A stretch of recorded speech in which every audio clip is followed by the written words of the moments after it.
Hey, YouTube. Exciting times as the island exhibits the first signs of being packed to the point of urban area denomination. 3 new suburbs this episode: Sandy Point, Long Beach Park, and Hill Park, which is a national park, not actually a suburb. And Long Beach also denominates a new metro area. When I talk about urban areas, I mean any continuous area of urban development. Notably, I predict the rural gap separating the Main Beach and Long Beach metro areas to eventually close, forming a super region, the Main Beach, Long Beach urban area. And that just brings a tear to my eye. Preparing the layout. Where the island circuit will pass through Main Beach is marked, around Sandy Point where it connects to Ridgegrave, erroneously suspecting this stretch will account for a strip of beachfront commercial a la Port Lincoln. Geez, don't I have any locations to reference outside South Australia? To be fair, it's all happening right here. Stabbing away randomly at this awkwardly shaped landscape in the hopes farms and/or residential will take to it kindly, and also some supplementary outgrowth for the foothills of Ridgegrave. Median Road, my old nemesis. This split median meme needs to die. Unsure how to join the main street of Long Beach, median is replaced by regular road, attaching with reasonable favourability to the original extent at the border of Hillport. There's no need for park traffic to be driving along a faux highway anyhow. Dirt road traces the small cove, ending with a few consecutive segments to form a car park. Pine forest is trialled for the park filler, complemented by copying the existing mountainside foliage. Looks okay, but too homogeneous from some angles, so more parking destinations are added, starting with a sinuous climb to a high-up ridge, and a lower rendition of the same outline, ridge arriving earlier. I figure the destinations should harbour something target-worthy, so campgrounds are painted, before remodelling the foliage in accordance with the old vagary that growth occurs in clusters of large trees accreted by smaller trees. A final campground, split in 2 at either end of a dirt track, occupies the remaining untouched park space, and road gates are added at each boundary intersection. The awkward curvature of this land produces haphazard spaghetti, oddly noodly looking even by rural mountainside standards, so I flatten a significant area of the coast, introducing road via a more inland valley to preserve some of the coast's hilly nature, rather than creating another straight-up beach burb.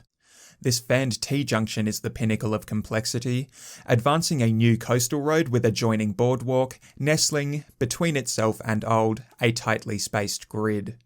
Boardwalk cuts the beach at 90 degrees, maintaining some height to enclose a platform, associated boat museum building later relocated, with another platform of sorts atop the coastal side of the introductory road valley, where lies an overseeing church. Overlooking. Building the village. Transformation of this corner into a hipster square begins with the addition of pillars after the road is undercut by Babby terraforming network. From this height spawns a drainage ramp sandwiched between relocated boat museum and rebuilt platform, repurposed as a yacht club, restaurant, just a generic Warford building accentuated by my old-timey pillar pals. Water outlets, for drain functionality, underlie the base of the shopping site, covered by a main shopfront composed of fairly brick-heavy commercial, where protruding outlet components are disguised as planters for palm trees. Why do I employ drains instead of a water source? Yes.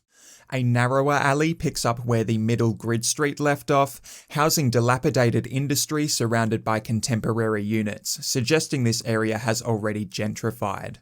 The boat museum is lowered, connecting to distended boardwalk via ramp.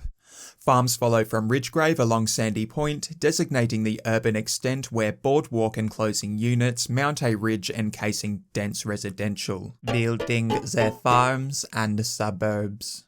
Upward to foothills, the neatening effect of the grid is extended, paved for more suburban lots, tempering rigidity as rural dirt roads take on the more shapely altitudes, to be smoothed over with farms which contrast the further inclining mountain slopes. The suburban assets here are a mix of what I've used in the series so far, and like last time, inconspicuous cornfields interject where farms congeal too solidly. Wealthier homes entering the town centre, though a strip of cottages lines the main street, managing to look quite metro. The real overseer of this town is introduced, and that is business, if from a lowered standing, in the form of a shopping centre surrounded by a car park, leaving just enough room for another suburban street next to a skate park protruding the shore. The middle grid street downgrades to parking lot access, along with the rest of the centre, casing a park with only a few shops along the roadside, rather than dense grid wear. McMansions for our little suburban street, though the real boy mansions live up here, bordering the national park. He's the richest man in town. And, guided by the cliff, more suburban lots for the space between, leading to rural as we approach the park. Spooky dark foliage for the church. I've been avoiding this for some time.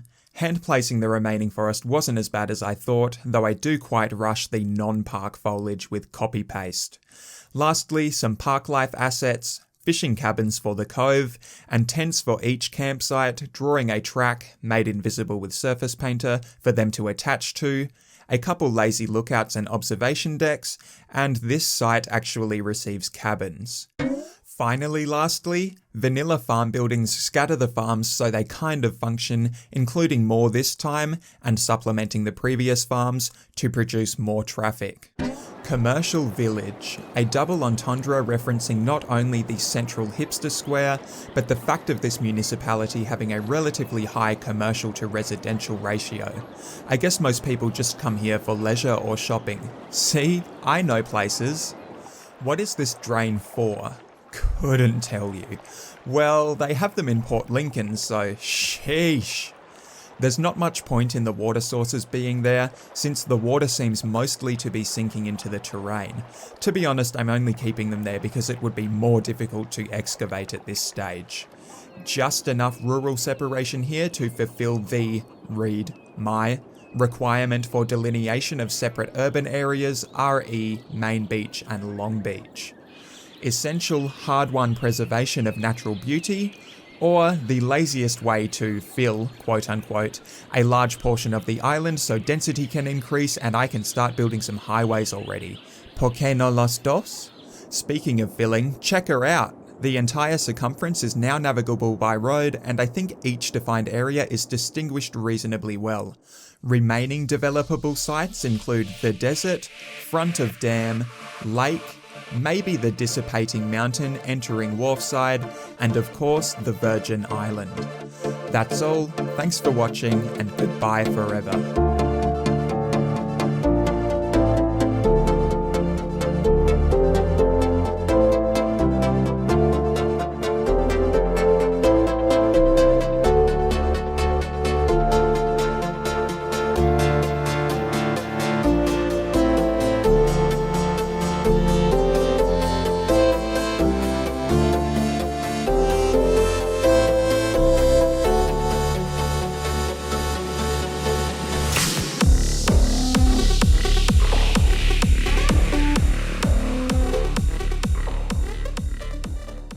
The Main Beach, Long Beach urban area.